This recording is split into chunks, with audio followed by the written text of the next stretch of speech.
No role plays, no conference calls, no BS. Chris and Lorenzo share 4 decades of combined experience to help you become a more effective leader. This is Hacking Your Leadership.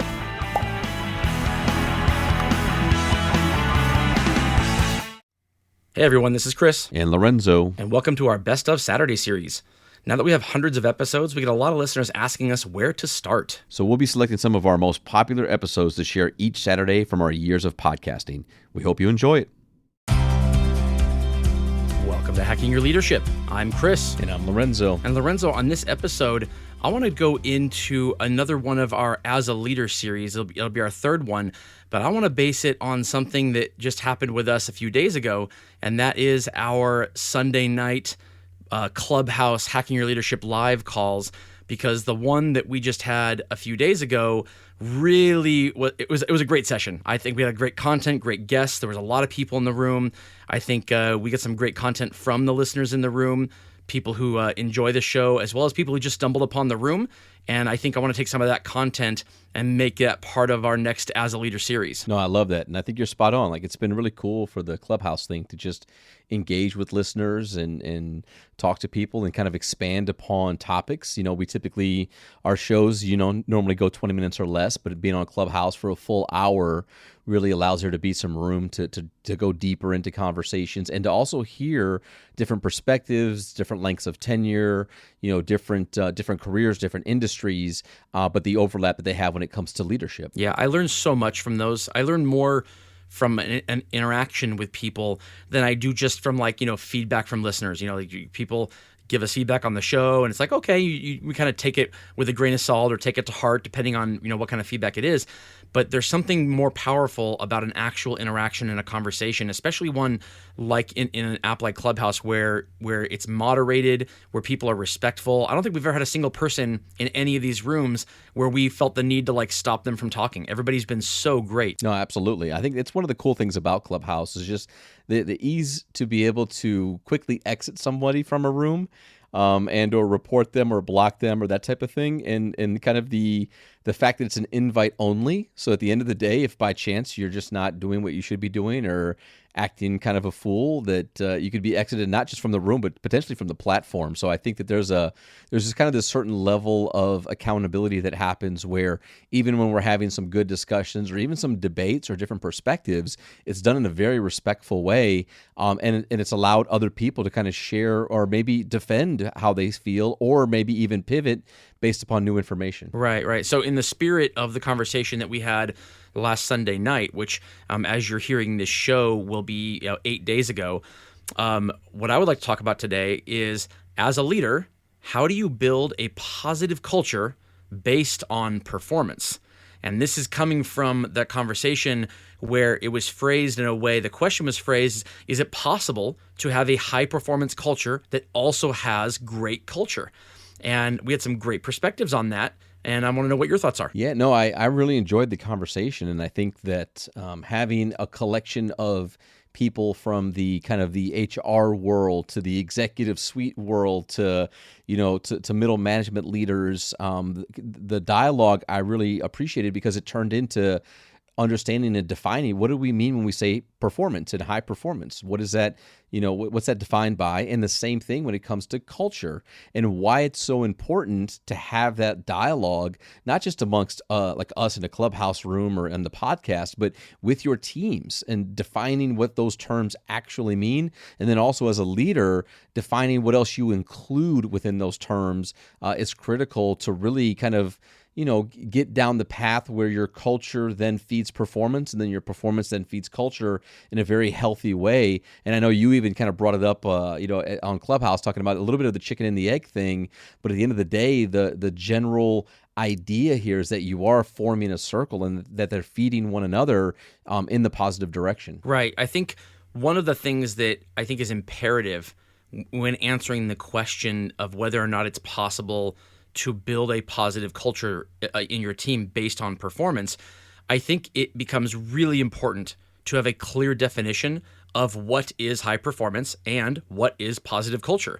And when I say a clear definition, there is no right or wrong. It's just what your team or your organization defines it as.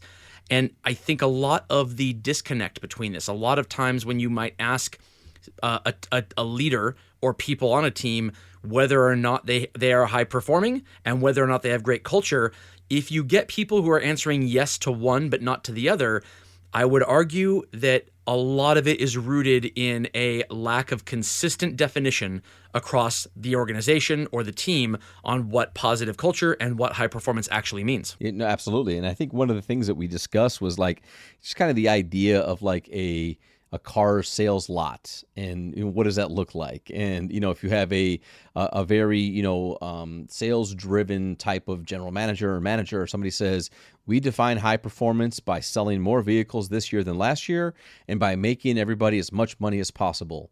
Period. That's how they define high performance, right? Yep. And then they say we define great culture by delivering exceptional customer service that builds loyalty and has customers come back here to buy their cars and share their car buying experience with others to come buy their cars from here as well. Boom, right? Okay. So if you've defined that two things as, and if you heard that say like, wow, that sounds like good culture and good high performance, where does growth come into? Where does people development come into there? Where does the ability for people to push themselves and innovate? Like there's a lot of those things that you could say, well, I think you'd have to do that to have high performance, or you'd have to do that to have high culture. But if you're not specifying these things in your definition, that's when you get kind of down this dangerous road. And it's a very slippery slope, because there will be some people on the team that will take those definitions and say, that's exactly what it is, chip it away in stone. That's what we stand for. It doesn't matter what your feelings are, what your goals are, what you're trying to achieve here. These are the things. And then you'll have people that say, well, that's actually, these are the things, but like, these are the output of the things that we have to do to get those things. And so having that kind of lack of real clear, definitions and including the things, again, as a leader that really matter to you, that's where I think you can cause a lot of trouble per se. But for some leaders, like that's it. Like that is the end of the definition, period. This is what we do here. And if there's any other bits and pieces in between there, don't really care about it, don't really want it, doesn't matter. Right. Okay. So, two things you said there. One, your definition of what is high performance, that's pretty objective. Like either it is or it's not. You can measure it well. You can get alignment on it. Whether or not a person is excited about that is another question. But if, assuming they're working on the team and they decided to opt into whatever that team is based on knowing what the expectations were, what high performance is considered, doing all that due diligence, if they say, yes, I'm ready to go, let's do this, that assumes they're excited about it. That is a great definition of high performance, because you can be clear about it. When it comes to a positive culture, the example you gave is more around the culture around the customer or client experience. I think when a lot of people think about positive culture, they're thinking around the employee experience. And in your example, it didn't even address the employee experience, which I think is important, because that's okay too. Like if your culture doesn't take into account the employee at all, that's okay, as long as you call that out and say that that's what it is, that you don't give the impression or you give lip service to it about, oh, this is an amazing organization where you take care of each other. And then there's not even a word about what positive culture means from the employee standpoint at all. And so like, I think that's really important, because your example was spot on for that. And I see that in a lot of organizations where the culture is around the client or customer experience, not the employee experience. No, absolutely. And I think it's such a great point, because again, when you and I think of great culture and how we define great culture, that's a different definition potentially, even just between the two of us. Sure. And then, how other people perceive that. Somebody who is monetarily driven, somebody who is very competitive, somebody who is trying to make as much money as they possibly can, and they're willing to burn the candles, and they don't necessarily maybe have, responsibilities or other ways to spend their time. That might be like the epitome of the best culture in the entire world. Okay, so wait a minute. I don't need to talk about my feelings. I don't need to answer questions about how's my family life or how do I do things or whatever. I just have to show up every day and sell cars and make a bunch of money. Oh, that works for me. That is the greatest culture ever. Right. Where somebody else could say, well, wait a minute here. Like, I want to do well. I want to sell cars. I want to make money, but that's because I want to be able to use that to spend time with my family and buy a home or do this type of thing. I want to be able to come to work and not just do good, but I want to learn while I'm here, and I want to develop, and I want to know that I have a career path. And again, to your point, either one of those is perfectly fine, and it's okay if one exists and one doesn't, simply because as long as it's defined, as long as you know what you're signing up for and you accept the terms of that culture and you accept the terms of the performance expectations, then that could perfectly fine work for you. I just think that this is why it was such a great conversation. When we think about great culture and then you say things like, it's okay if it doesn't include the employee experience. Like it makes us like, oh, like, what are you talking Right. about? How could you possibly have a great culture and not care about your people? That's so anti what we believe and what we think. Well, not if the people signing up for it are fine with it and they're okay with it, and it's not a priority for them. And maybe they prioritize the monetary element of it or something else beyond how they feel while they're at work. They just view it as a job. Like, that's okay. There's nothing wrong with that. It might not work for you, but it might work for other people. Right. There's a reason why I never joined the military, and it was primarily that I don't know how to thrive in an environment where I can't challenge authority, where I can't ask why 100 times a minute if I have to. I need to know why certain things are being done in order to buy in around something. And any type of culture that would expect me to just kind of fall in line, whether I understood it or was bought into it or not, just kind of trusting that someone who made the decision knows what's best for me and my team, I have a real hard time with that. And so I would opt out of any environment that required that of me.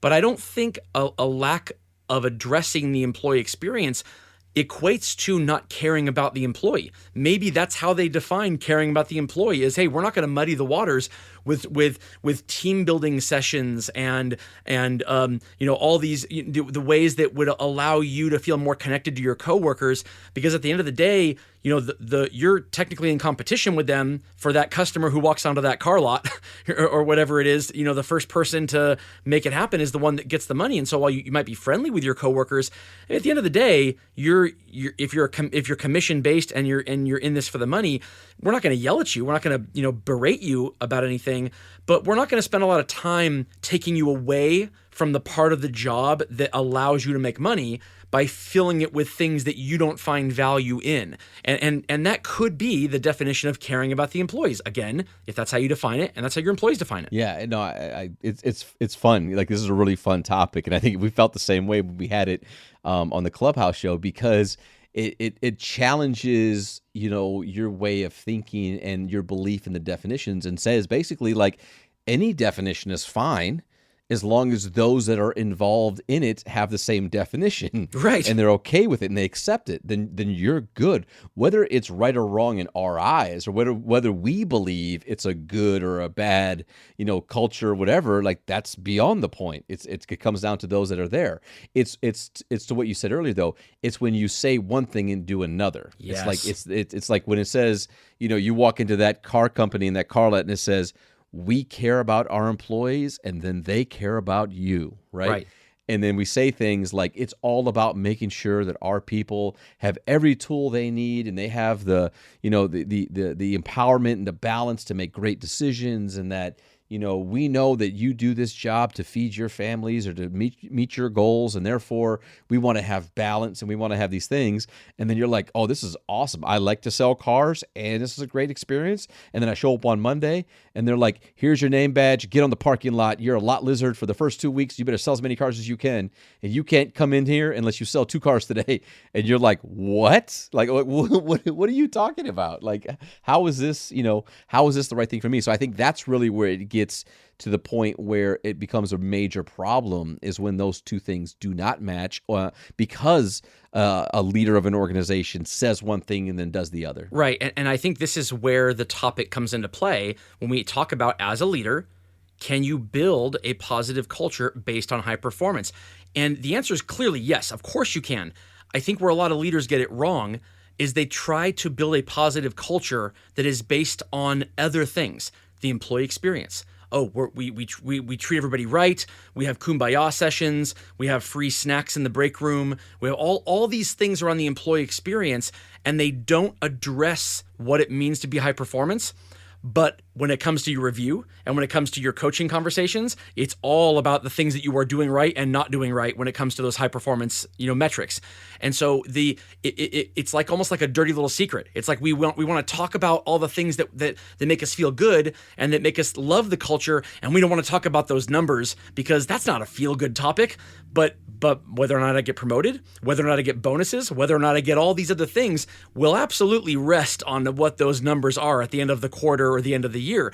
And so by not addressing that up front, you're in essence giving employees a sense of two different things. That's when they don't match. And so I think the first step to building a positive culture based on high performance is calling it out for what it is and not trying to hide it because you think it's not as fun to talk about. Numbers are important. How you get there is important, and getting there by yelling at people and making people be afraid of losing their jobs, I don't think that's the right way. Maybe it is for some people. It's definitely not for me. But swinging the pendulum the whole other way and not even addressing the expectations of performance to where you're giving the employees the impression that, oh, I can kind of do what I want here and I'm safe no matter what. And even if I go 1 or 2 or 3 or 4 quarters in a row not meeting my numbers or my goals or what I'm supposed to be doing, that's okay because that's not part of the culture. That's wrong also. And that's going to get you in trouble as a leader by not holding your people accountable. And so absolutely that first step has to be making sure that the conversation around high performance is defined as part of the culture alongside the employee experience. Because if it's important as a leader to get your people promoted, how are you going to get them promoted if they're not performing? How are you going to say, I stand behind Lorenzo to take down this next spot, but I can't even speak to what his numbers were for the last quarter or the last year? That doesn't work either. Absolutely. And I think the other part of it that we discussed was within the idea of performance. We tend to immediately think of things like what are the metrics or the things that the organization has set as an expectation or goals, that type of stuff. But also as a leader, we had some dialogue around what else do we include under the definition of performance, right? And how we measure performance. So I know I gave a couple examples. I'd love to hear a couple maybe from you, where I kind of talked a little bit about the idea of, achieving personal goals. Like, I believe a part of performance is seeing people do things like, purchase a car or, purchase a home or, finish, their college degree while they're also working with the team. But I also view those as performance metrics along with the day-to-day job expectations. But what are some other ones that you think of as a leader when you think about performance? Right. So, I've said it a million times. It's one of my core tenets of a leader, even though it becomes almost cliche when I hear myself say it, is that a good leader helps their people become better employees, but a great leader helps their employees become better people. And this means that you have a growth mindset from a standpoint of how do you help your people get where they want to go as defined by them, not as defined by you. And that has to do with starting with really in-depth conversations around where your people want to go, short-term, medium-term, and long-term, and then being very clear about what avenues you might be able to help them within the context of the organization and what you're capable of doing, and also what you're not capable of doing, where this does not fit. And so if you have an employee who's, if you're that general manager of the car lot and your employee's dream job is to be a firefighter, there's not much you can do to help that person get there unless you know somebody, short of saying, hey, you know what? If there's something coming up that has to do with like testing or qualification or anything like that, and let me know with as much time as you can, but I'll make sure you have the time off to get there. It could be as simple as that. That's how you can support your people, get accomplishing those goals if that's all you can do. If what they want to do is something within your organization, those doors open up a lot more widely for you to be able to do things to help them. But having those conversations at first around where they want to go is going to be key for being clear about what you can do to help them get there. And so when you talk about high performance things, if I want to promote within an organization, well, why do I want to promote? Do I want to promote because it means better work-life balance? It means less travel? Does it mean more time with my family? The why behind these things are the actual why. No one wants to get promoted because they want to get promoted. They want to get promoted because of something, or they want to take on a different role. Maybe it's not a promotion. Maybe it's just a different job within the organization. Why do they want to do it? Really dig in with the why with your people on how they have defined within their own head why they want to get to this place. Because I think a lot of them inherently know the answer, but they may have never or even articulated it to themselves out loud. And that can muddy the waters as well. I think in order to help your people get to where they're actually accomplishing those high performance metrics, whether they are business related or not, defining what those metrics are for the individual employee is a required first step. I completely agree. And before we get into our 1 minute hack, here's a word from our sponsors and a quick shout out to our latest Patreon member, Rhea. The 1 minute hack. All right, for this episode's 1 minute hack, here's what I want you to do. I want you to get out a piece of paper and I want you to put it into 3 columns. And I want you to be able to list in these 3 columns different definitions of what high performance looks like. In the first column, you're going to write down how your organization defines it. These are the things you have no control over. Your organization expects this, this, and this. Write it down there because in order to advance yourself as a leader within your career, if that's what you want to do, you're going to have to check off those boxes. Next, in the middle column, I want you to write down what you consider to be high performance, and they can't overlap with the company. You have to assume that those are yours also. Add some more about what you consider high performance, and they could be things with how you support and treat coworkers, anything. And then lastly, I want you to bring that list to a sit down with your people one-on-one, and I want you to ask them what they define as high performance for themselves. They're going to get a copy of this list. Your employees need to see how the organization defines high performance, how you as a leader define high performance, and then their own words of what they define high performance. And then the goal for you as a leader is to make sure that you can tie in the things that you're asking them to do into all 3 of those columns. They need to be able to check off all 3 of those boxes. If there's no overlap at all, if you can't check off all 3, then chances are that person's not a right fit for either the job or the organization, or maybe you are not as a leader if you can't find those tie-ins. But if you can find the tie-ins, it becomes much easier to define what high performance is for your people and much easier to get them promoted or to advance towards those goals when they accomplish those things. Absolutely. I think it's a great 1 minute hack and is always a great reminder that, being very clear about, what you look for from your people and what they should look for from you is a great way to create alignment and trust and relationships to be able to create great culture, which in turn will help you to create, high performance. So I think it's just a great 1 minute hack. It's a great practice, something that all of us should be doing probably at least a couple times a year, just as a refresher as things sometimes evolve and as organizations and industries start to change the way in which they measure certain aspects of metrics or performance, making sure that you can align those things together is a really good practice. Yeah, I agree. I also think it really is a nod to transparency too. Defining these things on paper adds a level of transparency to what high performance looks like, and it removes it from the shadows of the dirty little secret where we know we're held accountable to it, but we don't want to talk about it because it doesn't feel good. We want to talk about the feel-good parts of the job instead. No, it needs to be at the forefront of it, not in terms of, we got to do this because it's our job, but actually tying it into what is good about doing this, why we accomplish these things because of what it does for us personally and professionally. Absolutely. And with that, it brings us to the end of this episode. This is Hacking Your Leadership. I'm Lorenzo. And I'm Chris. And we'll talk to you all next time.